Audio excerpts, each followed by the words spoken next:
Um, what do you think about coaches' commission on that one? Right, the 10% fee is that still an industry standard? That's an industry standard from what I'm aware of. That's the standard I work with.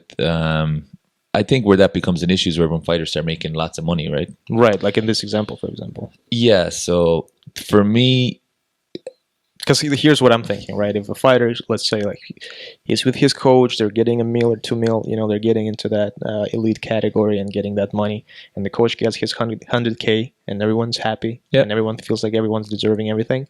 But then after some time, you get into that elite level, and like the actual superstar, and all of a sudden that 10% does not look very favorable in terms of you don't want to part with that 10% anymore yeah. as a boxer.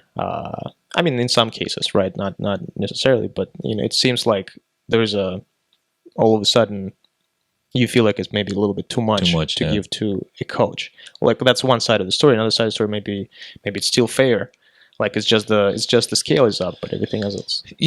I think a lot of that depends on if I start with a fighter from day one, Mm-hmm. which everyone I have right now I pretty much have, Mm-hmm. and my 10% of their purses now is not worth talking about. Right. And for some fights, my fighters right now are taken for free. They're Right not now, even it's a time investment. exactly. Some of the fighters now don't even get paid. They're purchasing their own fights to build their record. Mm-hmm.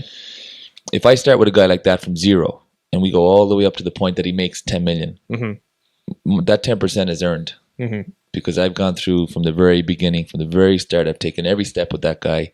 Why all of a sudden now do you want to do it 4% Right. or 3% or 2%?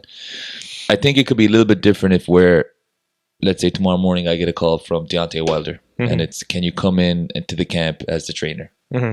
And he says, I'll pay you 4% of 40 million, for example. Right. That makes a little bit more sense because I haven't been with them every step of the way. I haven't been through those years of not making anything to get to this big payday. Right. Right. So I shouldn't be looking at it. Where's my 10%? He's probably paying me $1 million anyways. Mm-hmm. That there's a difference there. Of course.